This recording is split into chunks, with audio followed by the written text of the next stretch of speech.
I'm going to talk about how I stay present in these really long conversations I have on the podcast. It was very difficult for me to do my entire childhood, and it still remains a difficult thing for me to do as an adult. And also for doing it as long as I have over the last few years, I've had to learn a few things about talking and paying attention and really sort of processing what people are saying in a conversation and talking. I grew up with, I think it's undiagnosed ADHD or ADD, as they used to call it when I was a kid. I couldn't sit still. I was always bouncing around. I knew that I was smart in school, but I could never really get the grades because I was distracted. I think as a result of like years of really not treating it properly, or my mom and dad didn't really pay attention to our grades.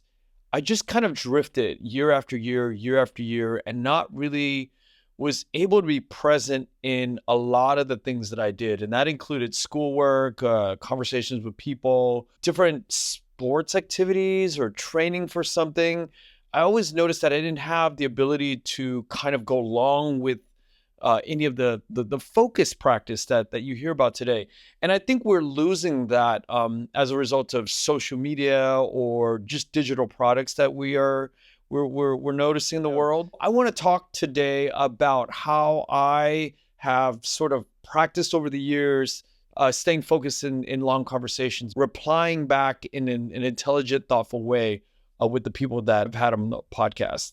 When I think about a basic thing like listening to music at the gym, so I have a gym playlist. I have multiple gym playlists on my Spotify account that I listen to at the gym. And many times when I'm listening to music, I can hardly finish a whole song before I skip to the next song to see what's playing next.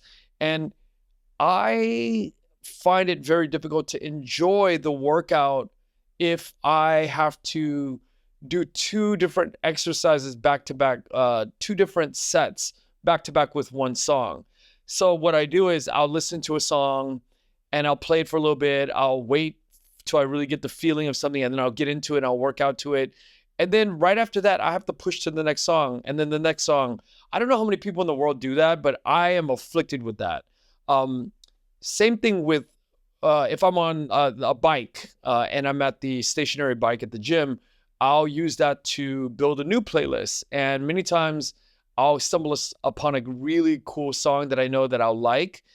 And even before I finish it, I have to move on to the next song to look for a song. I don't get to really enjoy it. And then when I'm working out, I'm like listening to these songs that I really think are cool, and I don't listen to the whole thing because I can't stay on one thing.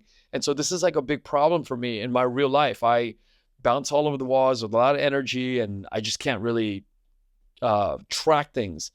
I have, as a result of doing the podcast, have really changed that way of existing in the world.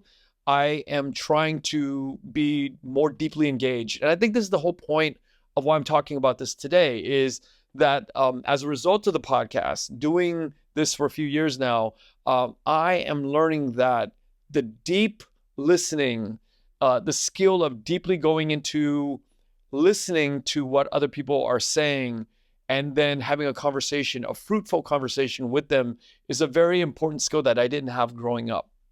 Another thing that's a funny thing that I recently heard on another podcast is this idea that when, I go to comedy shows, and I heard it from another comedian. I think that when you go to a comedy show, you are in for, I don't know, maybe 7 or 8 comedians, go back to the bar, you order a drink.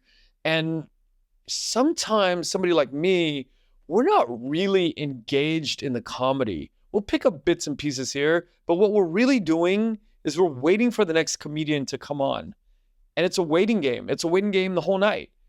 And then an hour and a half or 2 hours go by and you go home and can't really remember anything because you were really never there. You're never really present to enjoy the artistry of what the comedian had wrote and performed for you, for us.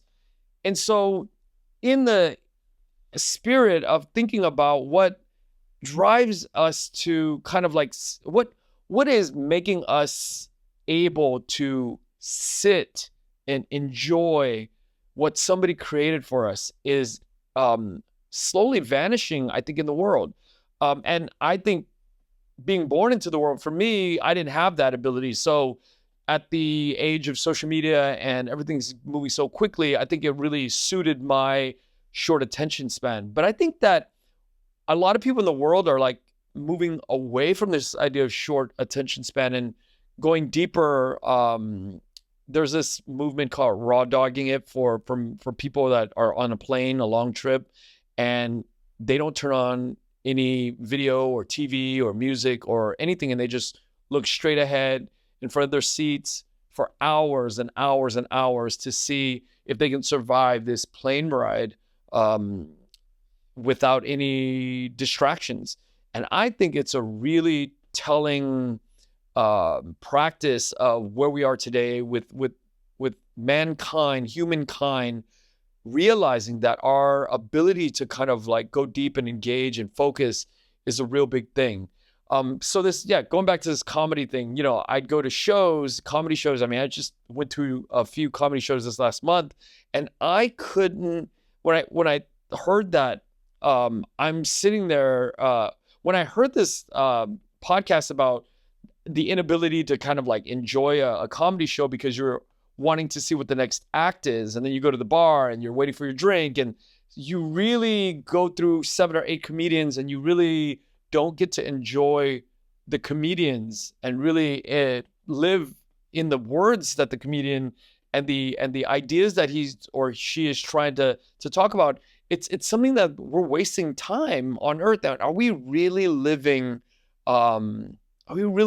deeply as a result of sort of waiting for the next thing and not being present?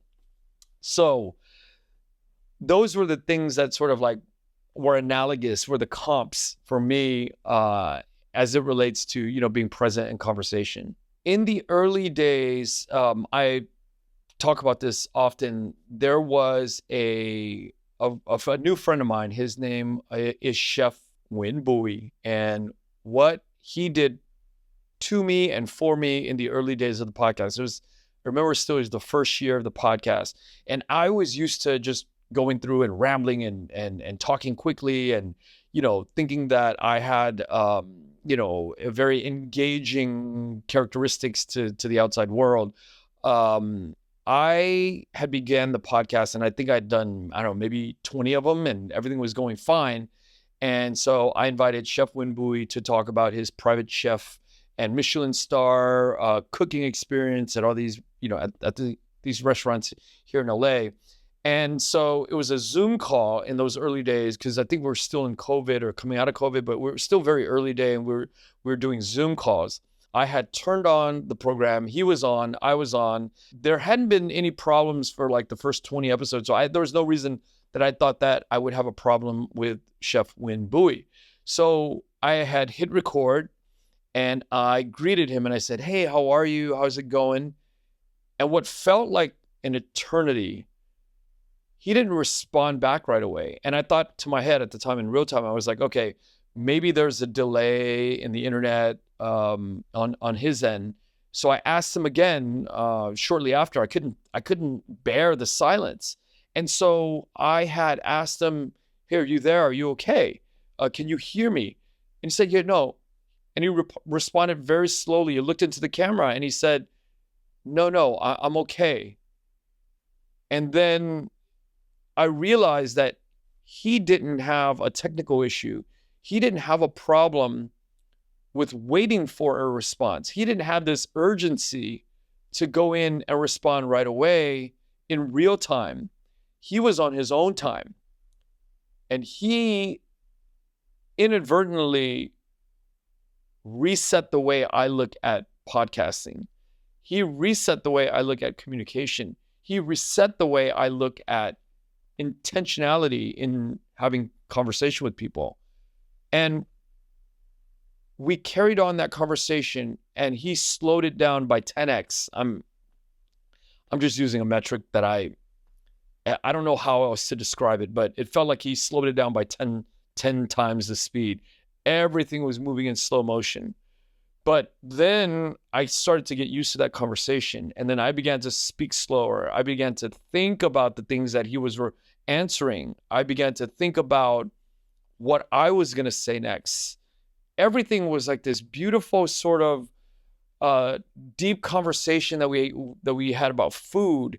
And I began to think about food differently. I began to think about interviewing differently.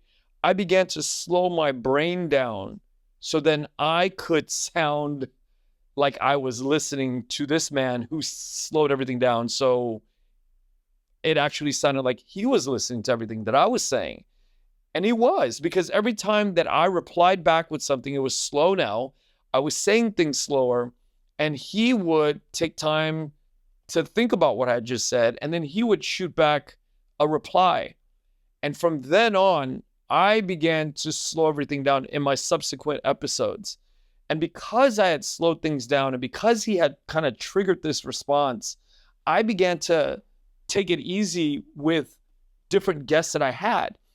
Even people that were like usually fast and spoke quicker like me, it didn't scare me anymore because I had to keep up with them. I'm like, okay, well, I'm going to control the rate of conversation by slowing my tempo down intentionally so that we could have a more in-depth conversation about the subject that we're talking about. So Chef Winbui, during my first, maybe 3 months, 4 months of podcasting, really set the stage for me to really think slowly and critically about what people on the podcast were saying, what guests were saying to me. And it has allowed me in real time to transfer that ability into the real world. And here I am. I want to kind of talk about that with all of you because I think that a lot of us have this intergenerational trauma that we have with our parents. I mean, I certainly have it. And I think that because I'm so aware of this now, I think that when I go in to talk to a grown-up, I look back and realize how triggered I am with my uncles, my aunts, my mom, even my grandmother when she was alive, and my dad when he was alive. We are so quick. I was so quick to kind of think about the responses and the nasty ammunition that I had ready to go as I was speaking to them. And then many times now I realize that we don't have to really respond in any nasty way. I mean, it takes a lot of practice. It's easier said than done.